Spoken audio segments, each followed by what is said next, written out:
And in other measures being taken by the government, Defence Minister Rajnath Singh has sanctioned emergency financial powers to Armed Forces Medical Services to fight the COVID surge.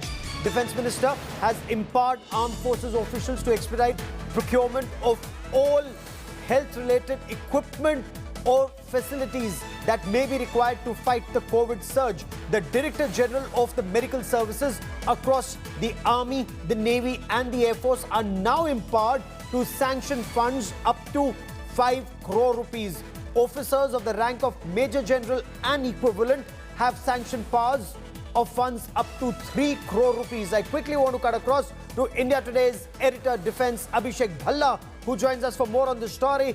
Abhishek, bring us details of how the army intends to combat corona, because the army is actually fighting on multiple fronts. You have a hostile China at the LAC, you have Pakistan-sponsored terror at the line of control, plus you have to protect own soldiers and protect civilians now. It's a multi-pronged effort, Gaurav, and while the DG Armed Forces Medical Service is, part of these efforts, be it setting up COVID hospitals or also taking care of their own in-military hospitals, which are packed as of now. On the other hand, we have the Air Force, which is trying to augment all resources. We know that the Air Force is going to fly equipment and tankers for oxygen from countries like Singapore and UAE. This is what the MHA statement said today. In another development, it was announced that it will take a week for an airlift to be carried out with equipment, which includes oxygen plants from Germany.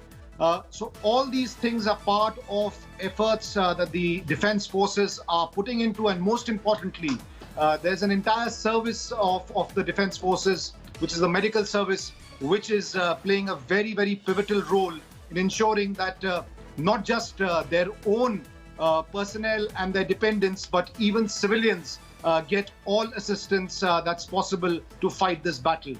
Abhishek, what's extremely interesting, and when we read between the lines, the fact that the armed forces are giving an extension to all retiring doctors and medical personnel, especially short service commission officers and doctors, from now till the 31st of December, which means the army is looking ahead. It's strategizing.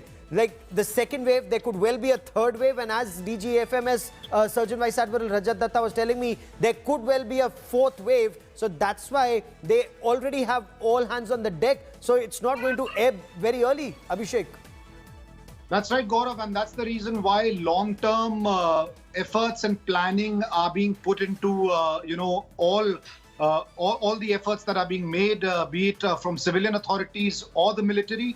And yes, one of the big steps is to give an extension to short service commission medical officers. Other than this, financial powers being given to the Armed Forces Medical Service is another very important step, because somewhere there is an understanding that, this time around, everybody needs to be prepared for a longer haul.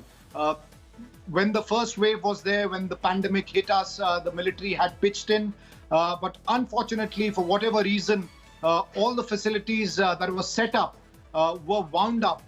But this time around, there is a sense that these will need to continue for a longer period of time. And that's the reason why infrastructure in all these facilities is being ramped up. In fact, the armed forces have the best logistical management systems. Not that the armed forces should be dragged in every way, but their advice could well be taken in supply chain management, especially when it comes to movement of oxygen and other supplies across the length and breadth of our country at this point of time. Abhishek Bhalla, for the moment, many thanks for joining me. Hello everyone, this is Rahul Kamal here. Hope you enjoyed this video. For the latest news and analysis, like and subscribe the India Today YouTube channel, and don't forget to press the bell icon to stay updated.